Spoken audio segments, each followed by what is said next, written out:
내 이름을 부르시는 주님, 내 이름을 부르시는 주님이라는 제목으로 하나님 말씀 같이 나누도록 하겠습니다. 나이가 들면 들수록 내 이름이 불리어지는 경우가 점점 줄어들고 점점 사라지는 것을 보게 됩니다. 여러분들은 여러분들의 이름이 불러지는 것을 매일 경험하고 계시나요? 이름이 잘 불려지지 않더라고요. 점점 나이가 들수록요. 저도 보니까 집에서도 제 이름을 이렇게 들어본 적이 없어요. 밖에서도 마찬가지고요.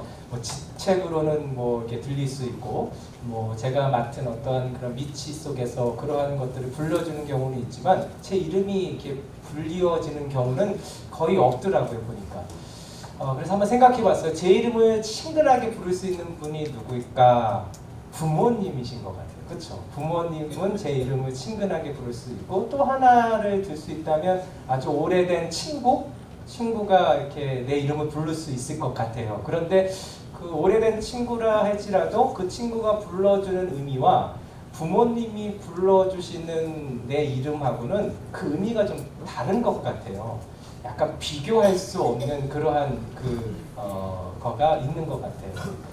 다름이 아니라 사랑과 그 애정 가운데서 나를 불러줄 수 있는 유일한 분은 부모님이 아닐까 하는 생각이 들어요. 그리고 어떠한 상황 속에서도 내 편이 되어주셔서 내 이름을 불러줄 수 있는 사람은 부모님이 아닐까 하는 생각을 해보게 됩니다.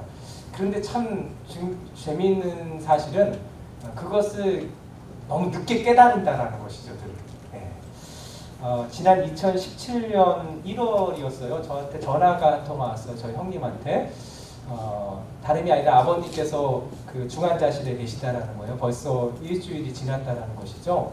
그 의사 선생님이 얘기하기는 이제 2주를 넘길 수 없겠다라는 그런 얘기를 이렇게 해주시는 거예요. 그래서 깜짝 놀라게 되었는데, 급성 백혈병이 걸리셔갖고 갑자기 그렇게 되신 거예요. 원래 너무너무 건강하게 사셨는데 갑자기 병원에 들어가시더니 이렇게 급성 백혈병이라고 진단을 받고, 그 다음에 중환자실로 들어가셨는데 일주일째 어려움을 겪고 계시는 것이죠. 그래서 이제 연락이 온 거고, 이제 저는 이제 부랴부랴 이제 비행기를 타고 오게 되었는데, 너무 마음에 미안한 마음이 드는 거예요. 죄송한 마음이. 왜냐하면 벌써 아버님은 미국에 있었기 때문에 아버님한테 매년 찾아갈 수도 없었고, 그래서 3년 정도가 지났었거든요. 3년 전에 한번 오고, 그 다음엔 오지 못하고, 전화도 제대로 이렇게 통화해 본 적이 그렇게 많지 않고, 어머니한테는 일주일에 한 번 정도 통화를 하는데,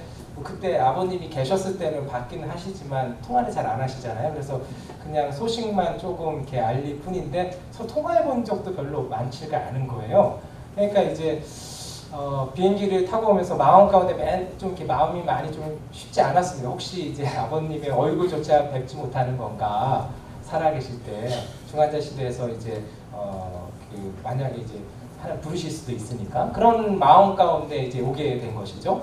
너무 미안하고 죄송한 마음 가운데 오게 됐는데, 오게 되니까 이제 병원으로 바로 가게 됐고, 병원에서는 이제 중환자실에 있으니까 하루에 2번 면회가 있는데, 너무 많은 것들을 이렇게 끼워져 있으니까 같이 대화할 수 있거나 이런 상태는 아니고, 그냥 얼굴만 뵐 정도, 그 정도였어요. 그런데 하나님께서 은혜 주셔갖고 일반 병동으로 잠깐 그 일주일 동안 모실 수 있는 그런 은혜가 있었던 거예요. 그래서 제가 온 다음에 며칠 후에 이제 일반 병동으로 오게 되셨고, 물론 일주일 후에 하나님 부르셨지만, 일반 병동에서 이제 오셔갖고 이제 아버님께서 이제 눈을 뜨시게 되시고, 이제 저를 이렇게 보게 되시는 그러한 장면들이 있게 되었습니다. 그때 아버님께서 이제 제가 있는 것을 보시면서 이제 미국에서 온 것을 알고 계시니까 너무 고마워하는 그러한 마음으로 다른 게 아니라 눈을 뜨고 저를 보시면서 제 이름을 불러주셨어요. 상윤아, 이렇게. 너무 이제 힘이 드시니까 말을 많이 하시지 못하고 그냥 제 이름만 불러주셨어요. 근데 그 이름을 불러주셨을 때, 참 제 마음이 너무너무 그냥 뭉클했어요.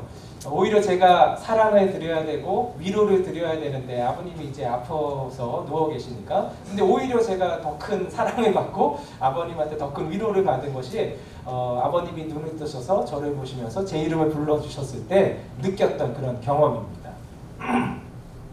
그때 이제 저도 이제 아버님이 이제 저희 이름을 불러주셨을 때 그러한 것을 느끼고 저도 이제 이렇게 화답을 하게 되는데 많은 말을 하지 못했어요. 그냥 딱 저도 한마디만 했어요. 그건 다른 것이 아니라 아버지, 예, 그냥 그 얘기만 했죠. 예, 짧은 부자의 한마디씩의 얘기였는데 그날처럼 사랑과 위로로 가득한 날은 없었던 것 같아요. 제 마음 가운데 아직도 지워지지 않는 아버님의 사랑, 아버님의 위로, 그것이 그때의 추억이고 기억으로 남고 있습니다.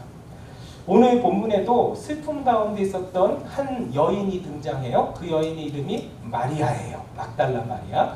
이 막달라 마리아는 너무너무 슬펐어요. 그런데 그 슬픔 가운데 누가 찾아와 주시냐면 예수님이 찾아와 주시는 거예요. 예수님이 찾아와 주셔서 마리아야 불러주심을 통해서 그 마리아의 그 심령 가운데 하나님이 주시는 사랑과 하나님 주시는 위로로 충만케 되는 귀한 은혜를 경험하게 되는 귀한 장면이 오늘 본문에 등장하게 됩니다. 오늘 본문에서 마리아는 하나님만이 주실 수 있는, 주님께서만 주실 수 있는 그 위로함과 그 사랑함을 받음을 통해서 그 전과 그 후가 완전히 달라지게 되는데, 오늘 이 시간이 그 마리아가 들었던 주님의 음성을 우리도 듣는 귀하고 복된 시간 되시기를 예수님의 이름으로 축원드립니다. 그래서 어떠한 상황 가운데 있든 마리아가 그 슬픔의 과정 가운데 헤어나지 못했는데 예수님의 음성을 듣고 그 슬픔에서 벗어나 하나님이 주시는 기쁨을 누렸듯이 오늘 이 시간이 주님의 음성을 통해서 내 이름을 불러주시는 주님을 우리가 만남을 통해서 우리의 인생 가운데서도 슬픔이 변하여 기쁨이 되게 하시는 놀라운 하나님의 은혜를 이 시간 체험하는 저와 여러분들 되시기를 예수님의 이름으로 축원드립니다. 이 막달라 마리아는 예수님의 무덤으로 달려왔어요. 달려왔는데 무덤이 이제 굴러가고 빈 무덤이 있는 것을 보게 되었잖아요. 그래서 이제 제자들한테 갔죠. 요한과 그 베드로한테 가서 이 얘기를 하니까 베드로와 요한이 이제 달려오게 된 것이죠. 그곳에서 이제 빈 무덤인 것을 확인하게 됩니다. 그리고 나서 그 빈 무덤을 확인하게 되고 이제 그곳에서 아무것도 할 수 있는 게 없는 거예요. 그래서 베드로와 요한은 이제 자기 집으로 다시 되돌아가게 되는 거예요. 그런데 마리아는 여전히 그곳을 떠날 수가 없었던 거예요. 11절 말씀을 같이 한번 보겠습니다. 시작. 마리아는 무덤 밖에 서서 울고 있더니 울면서 고부려 무덤 안을 들여다보니. 그러니까 막달라 마리아는 그곳을 떠날 수가 없어요. 그 이유는 무엇이냐? 너무너무 슬펐기 때문에. 그냥 예수님만 생각하면 너무 슬픈 거예요. 왜냐하면 예수님이 우리를 위해서 해주신 게 너무 많아요. 그렇죠? 그런데 너무 억울하게 돌아가신 거예요.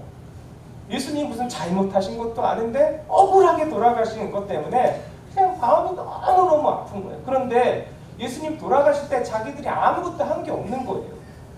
돌아가시고 나서 그 시신에 뭐 향유라도 부어드렸으면 되는데 그것조차도 못해갖고 사실 이 부활절 아침에 아직도 어두울 때에 무덤으로 달려오게 된 것은 무엇이냐면 향유를 가지고 온 거거든요. 그래서 예수님의 시신 위에 그래도 그 향유라도 좀 발라드렸으면, 그러고 왔는데 세상에 예수님의 시신이 없어진 거예요. 누가 훔쳐간 것 같은 그러한 상황이 벌어진 거잖아요. 그러니까 너무너무 가슴이 미어지는 거예요. 예수님만 생각하면 미어지는 거예요. 예수님의 죽으심만 생각하면 너무 가슴이 아픈 거예요. 그런데 시체도 없는 거예요. 시체도. 예수님의 시신도 없어지게 되니까 너무너무 그냥 가슴이 찢어지는. 그러니까 이 막달라 마리아는 제자들이 돌아갔는데도 불구하고 그냥 하염없이 눈물만 떠나지 못하는 거예요. 그냥 그 무덤 앞에서 이걸 어찌해야 되나, 이거 어찌해야 되나 하면서 너무너무 그냥 애통하고 가슴이 찢어지는 상태에서 그냥 눈물만 그냥 하염없이 흐르고 있는 그러한 상황이 11절의 상황이었던 것입니다. 그 상황 가운데서 이 마리아가 그 예수님이 누우신 곳을 다시 한번 보게 된 거예요. 그런데 보게 된 때 깜짝 놀라는 거예요. 그건 뭐냐면 그 안에 누가 있는 거예요. 12절 말씀을 같이 한번 보겠습니다. 시작. 흰옷 입은 두 천사가 예수의 시체에 누웠던 곳에 하나는 머리편에 하나는 발편에 앉았더라. 아니 분명히 그곳에는 마리아밖에 없었어요. 그 전에 베드로와 요한이 같이 왔었고 그 베드로와 요한이 그 빈 무덤 그거 확인한 다음에 가는 걸 봤고 자기 혼자 거기 남아 있었는데 누가 오는 인기척도 들을 수가 없었는데 다시 보니까 그곳에 누가 있어요? 두 사람이 있는 거예요. 그때 마리아가 직감적으로 생각하고 확신했던 건 뭐냐면 일반적인 사람이 아니라 하나님 보내신 천사구나 라는 것을 깨닫게 된 것이죠. 천사 둘이 하나는 예수님의 머리 있는 곳에 그리고 예수님의 그 발 있는 곳에 앉아 있는 것을 마리아가 보게 된 것입니다. 여러분, 주님을 향해서 애통하면서 주님을 바라보려고 하는 그 마음 가운데 있는 자들에게 하나님께서 때로는 천사를 보내주시는 은혜가 있어요.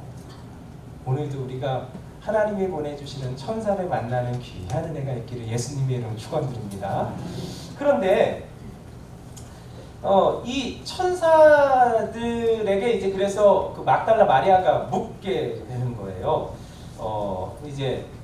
이 천사들이 이제 막달라 마리아에게 묻게 되는 것이죠. 여자가 왜 오느냐 이렇게 물어보는 거죠. 왜 여기서 울고 있느냐라고 묻게 되니까 이 막달라 마리아는 혹시 이 천사들이 어디에 예수님이 계신지를 혹시 알고 있지는 않을까 그런 마음을 가지고 이런 대답을 해요. 무슨 대답을 하면 13절 말씀에 같이 한번 읽어보겠습니다. 시작. 천사들이 이르되 여자여 어찌하여 우느냐 이르되 사람들이 내 주님을 옮겨다가 어디 두었는지 내가 알지 못함이니라.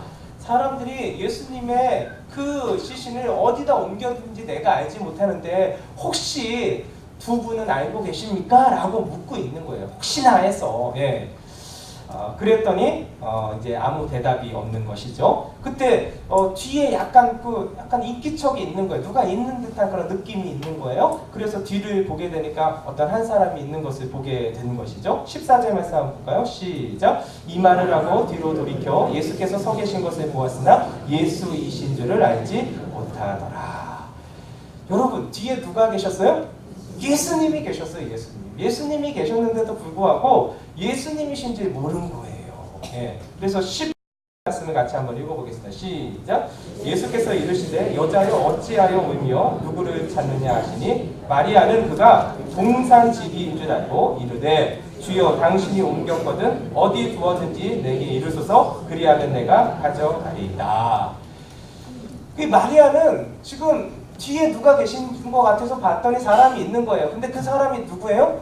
예수님이셨는데도 불구하고 마리아는 누군 줄 알았냐면 동산지기인 줄 알았던 거예요. 동산지기니까 혹시 당신이 예수님의 시신이 어디로 옮겼는지 알고 있는지 그것을 묻게 되는 것이죠. 근데 참 재밌는 것은 무엇이냐면 예수님이 등 뒤에 계시는데 그리고 예수님이 말씀하시는데도 불구하고 그분이 예수님이신지 모른다라는 거예요. 여러분 참 재미있죠. 왜 그럴까요? 여러분 마리아가 지금 뭐에 갇혀 있는 거예요? 슬픔에 갇혀 있는 거예요. 여러분 슬픔에 갇혀 있으면 어떠한 문제, 어떠한 어려움, 어떠한 장애물 가운데 우리가 놓여 있으면 참 재미있는 게 뭐냐면 그 장애물에 몰두하고 있으면 누가 오고 가는 것도 모르는 게 인생이더라고요 보니까. 그런데 단순히 그냥 누가 오고 가고 하는 것이 아니라 주님이 내 곁에 있는데도 불구하고 그 주님의 음성을 들어도 그것이 주님의 음성인지 모르고 주님이 내 뒤에서 숨소리가 나도 그것이 주님인지 모르고 동산지기인지만 아는 것이 우리의 인생이라는 거예요. 마리아가 그랬다는 거예요. 뭐에 갇혀 있으니까요? 문제에 갇혀 있으니까. 어려움에 갇혀 있으니까. 그러니까 이 마리아는 주님이 부활하셨다는 것을 알지 못했어요. 주님이 부활하셨다는 걸 알지 못하니까 뭐에 사로잡혀 있냐면 주님이 돌아가셨다는 거예요. 주님이 십자가에서 죽으셨다라 이제 내 곁에 안 계시다라는 거예요. 그 주님의 시신이 없어졌다는 거예요. 그 문제에만 갇혀 있으니까 그것을 또한 풀 수가 없으니까 누구도 알지 못하니까 그 슬픔 가운데 갇혀갖고 예수님이 뒤에 계심에도 불구하고 부활하신 예수님이 말씀하시는데도 불구하고 그분이 예수님인지도 모르고 그분이 동산지기인 줄만 알고 있는 마리아를 보게 되는 것입니다. 여러분 우리가 슬픔에 빠져 있으면 이래요. 우리가 어려움에 처하고 있으면 이래요. 우리가 문제를 만나면 이래요. 여러분 참 재미있는 게 뭐냐면 사람들이요 어떤 문제를 만나면 그 문제를 바라보면서 그 문제를 몰두하게 되고 집중하게 되면은 참 재밌는 건 뭐냐면 거의 대부분입니다. 부정적인 생각에 사로잡히게 되어 있어요. 어떤 문제가 예기치 않은 일이 일어나면 그것을 내가 해결할 수 없는 그러한 상황 가운데 오면은 뭘 생각하게 되면 긍정적인 생각이 아니라 부정적인 생각이 나타나는데, 근데 그 부정적인 생각이 언제나 긍정적인 생각을 사로잡게 되어 있어요. 여러분들은 안 그러시죠?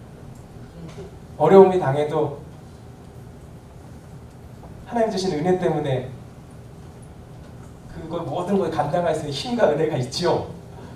근데 대부분의 경우에 뭐냐면 여러분 부정적인, 아직 일어나지도 않은 일인데 부정적인 생각 때문에 그것이 하나라도 생기면 그것 때문에 잠 못 이루는 게 사람인 거예요. 전전긍긍하는 게 아직 일어나지도 않았는데. 예. 그게 왜 그래요? 거기에 몰두하기 때문에. 예. 마리아도 그런 거예요.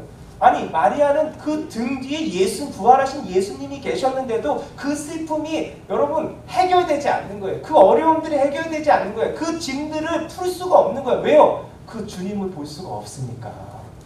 예. 야곱 한번 생각해봐요. 야곱이 이제 라반의 집에서 이제 외삼촌 라반의 집에서 이제 다시 고향으로 오잖아요. 그렇죠? 베델에서 하나님을 만나주신 그 하나님을 다시 기억하게 돼서 다시 돌아오게 되잖아요. 돌아오게 되면 결국 누구를 만나게 돼요? 형 에서를 만나야 되잖아요. 야복강 강가에서 딱 멈췄어요. 예, 이제 형 에서가 온다는 소식도 알아요. 400명의 무리를 데리고 온다니까 그냥 너무너무 가슴이 이게 콩닥콩닥 뛰는 거예요. 왜냐하면 너무너무 무서우니까. 왜냐하면 자기가 지은 죄가 있잖아요. 아버지를 속이고 장자의 축복을 다 받았잖아요. 아버지한테 축복 기도를 받는데 자기가 애서인장 해갖고 막 받게 되잖아요. 그러니까 이게 너무너무 이렇게 형한테 미운 짓을 하고 형도 그것 때문에 동생을 죽이려고까지 했잖아요. 그런 마음을 알기 때문에 형을 볼 수가 없는 거예요. 형을 만나면 형이 나를 죽이겠다라는 두려움에 사로잡혀갖고 문제를 만난 거잖아요. 어려움을 만난 거죠. 그런데 거기에 사로잡히니까 여러분 어떻게 됩니까? 인간의 죄악된 모습이 다 드러나게 되는 거예요. 여러분 보세요.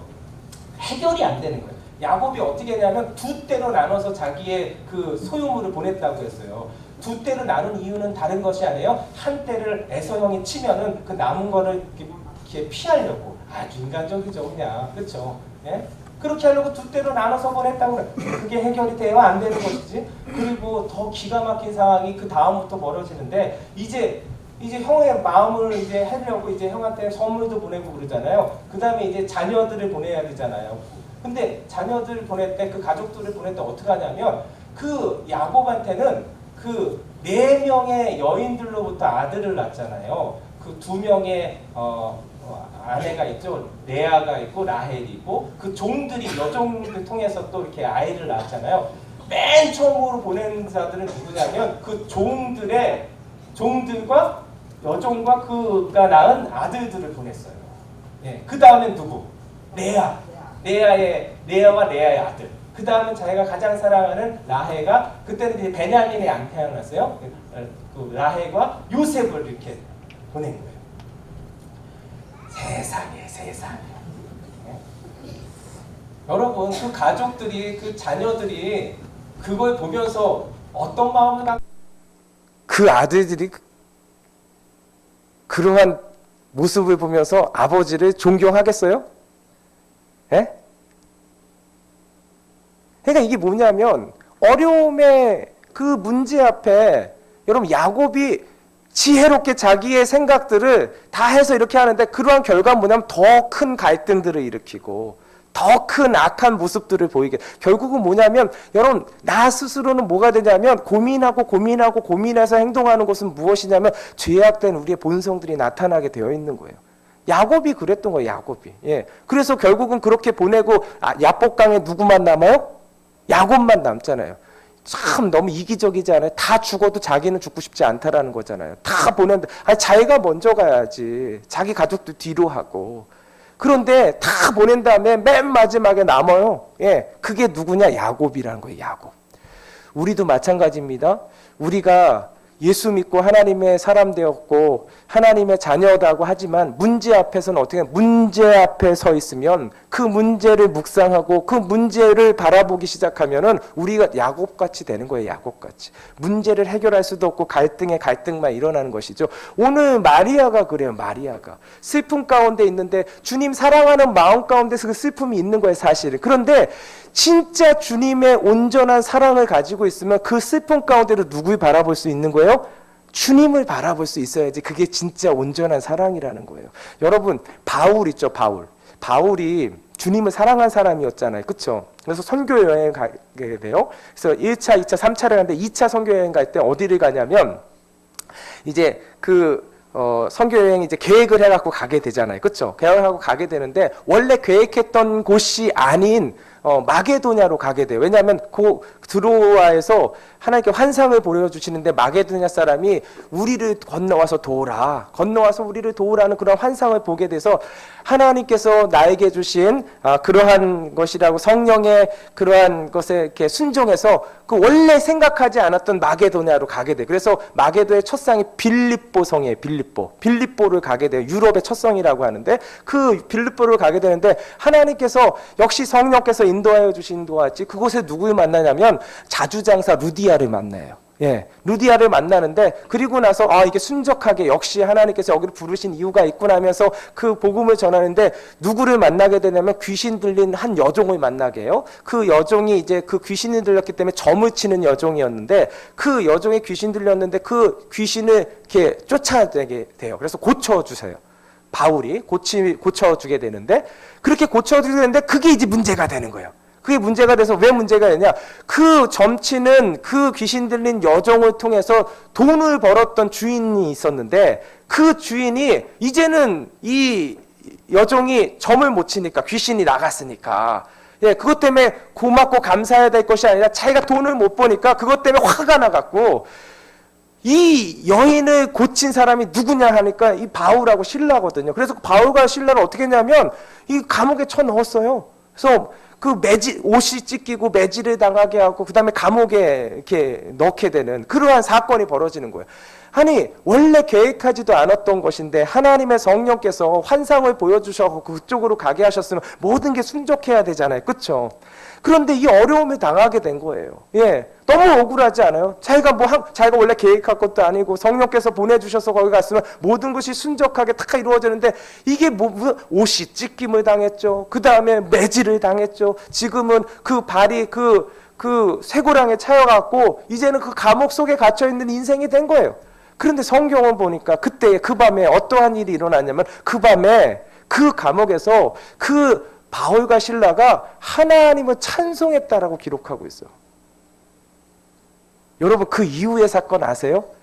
그 이후에 하나님께서 그 감옥 가운데 지진이 일어나게 돼요. 지진이 일어나게 돼서 그 감옥의 문이 열리고 그 모든 그 얼거매였던 게 풀리게 된 놀라운 역사가 일어나요. 그때 간수가 자기가 자결하려고 그랬어요. 왜냐면 자기가 가둬놓았던 이제 그 죄수들이 다 도망간 줄 알았어요. 그런데 그때 바울이 우리 다 여기 있다 그런 거예요. 그래갖고 간수가 어떻게 되냐면 간수와 그 간수의 모든 가족이 예수 그리스도를 영접하게 돼요. 근데 여러분 이 그 구절 아시죠? 주 예수를 믿으라. 그리하면 너와 내 집이 구원을 받으리라. 여러분 이 말씀이 여기서 나오게 되는 거예요. 여러분 너무 놀랍지 않아요? 바울과 실라는 너무너무 억울한 그러한 상황 가운데 있었어요. 그렇죠? 그때에 그 억울함을 하나님 앞에 하소연할 수도 어떻게 이럴 수가 있냐고 그럴 수가 있잖아요. 그렇죠? 근데 문제 앞에서 그가 누구를 바라봤어요? 하나님을 바라보니까 자기가 생각지도 못했던 하나님의 놀라운 역사가 일어나는데 이걸 통해서 간수와 그 온 집이 주 예수를 믿으라. 그래야면 너와 내 집이 구원을 받으리라의 대상이 되었다라는 거. 할렐루야. 여러분 오늘도 마찬가지입니다. 주님을 바라보면 돼요. 어려움 속에서도 주님을 바라보면 그 어려움 때문에 하나님이 이루시는 놀라운 역사, 모든 것이 합력하여 선을 이루시는 놀라운 역사는 우리 가운데 임하게 될 줄 믿습니다. 그런데 이 마리아는 주님이 뒤에 계셔서 주님이 말씀하시는데도 불구하고 그분이 주님이신지를 알지 못했기 때문에 그 문제가 해결이 되지 않는 거예요.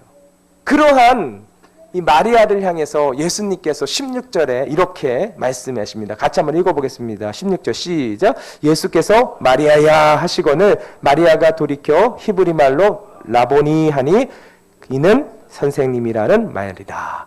그러니까 뒤에서 무슨 소리 들리냐면 이 주님께서 부활하신 주님이 마리아의 마음을 알고 계셨어요. 마리아가 지금 자기를 예수님으로 알지 못하고 부활을 모르니까, 그러니까 동산지기인지만 알고 슬픔 가운데 있는 그 마리아에게 그 예수님께서 그를 외면하지 아니하시고 뭐라고 말씀하면 그의 이름을 불러주셨다라는 거. 할렐루야.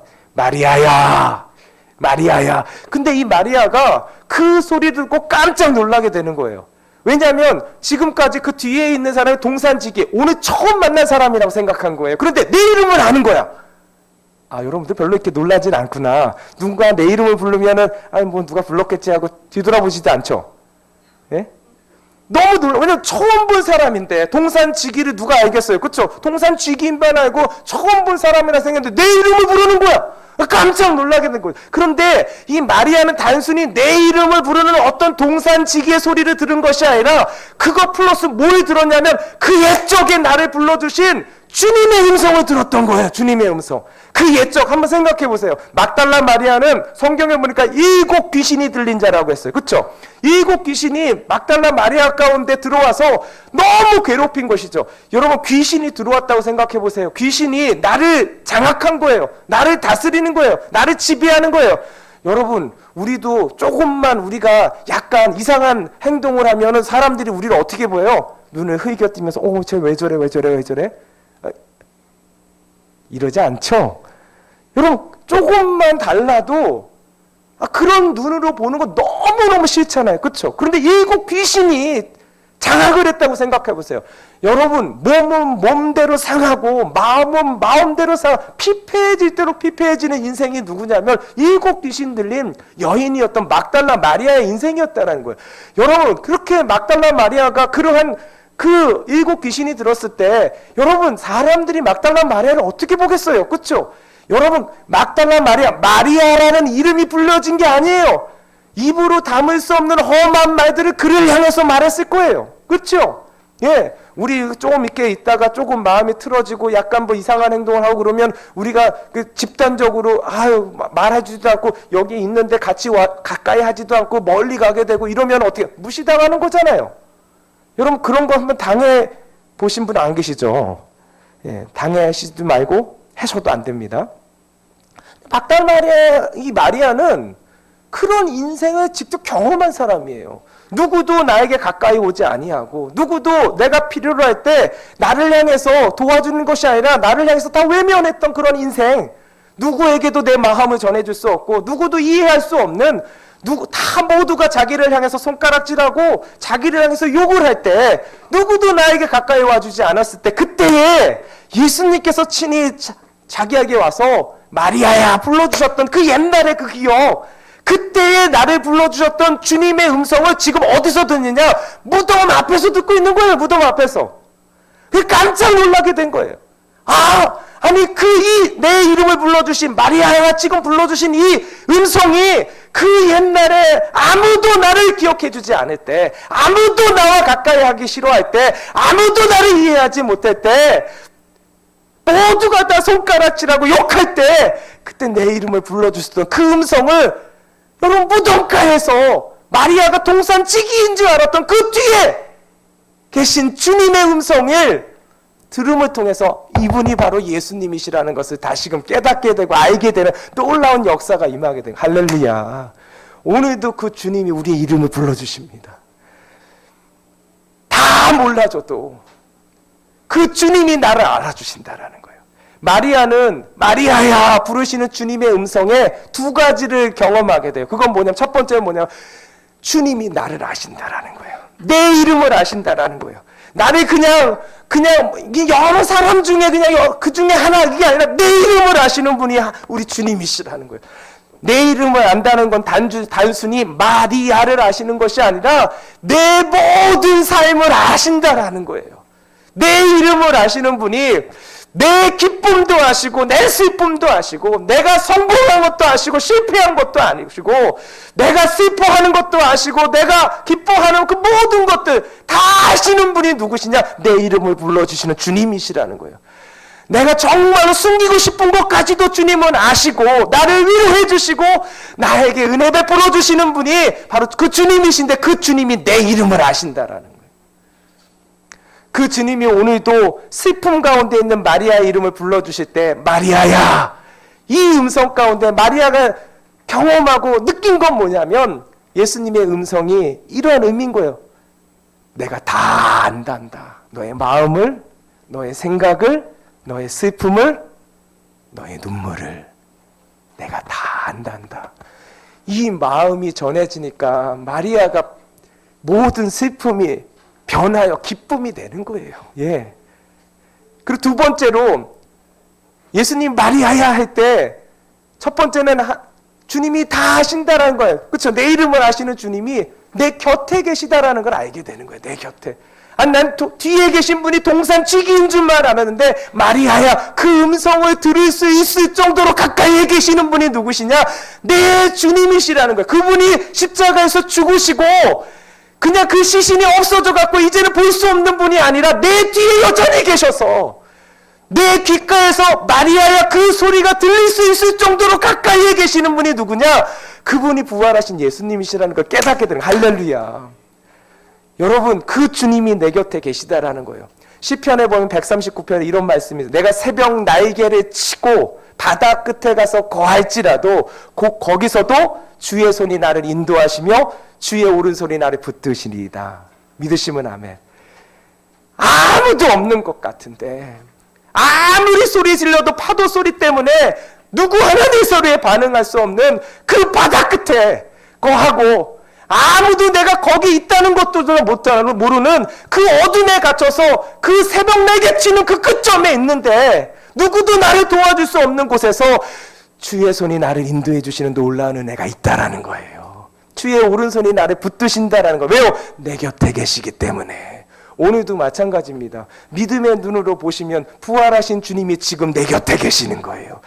이 마리아는 그 음성, 마리아야 부르시는 그 주님의 음성 가운데 주님이 내 마음을 아신다라는 걸 깨닫게 되었고 그 주님이 여전히 내 곁에 가까이에 계시다라는 걸 알게 됨을 통해서 완전히 바뀌게 되는 거예요. 그래서 어떻게 돼요? 주님이 살아계셨다, 주님이 부활하셨다라는 것을 믿게 될 뿐만 아니라 그 기쁨이 너무 넘쳐서 마치 수가성의 여인이 예수님 만나고 나서 자기가 물길로 왔는데 다 팽겨치고 가갖고 그 사람들한테 한 번도 그 만나기도 싫어했던 사람들, 왜냐하면 너무너무 자기가 창피하니까, 그쵸? 창피해서 만나지도 않고, 그래서 그 대낮에 그 물을 길러 갈 수밖에 없는 처지의 그 여인이 그 사람들 앞에 가서 동네방네 내가 보았다, 내가 만났다, 메시아를 만났다, 그 주님을 만났다, 이렇게 기쁨의 사람으로 변했듯이 슬픔 가운데 있었던 그 마리아가 부활하신 예수님의 음성을 듣고 마리아야, 내 마음을 알아주시는 그 주님을 보고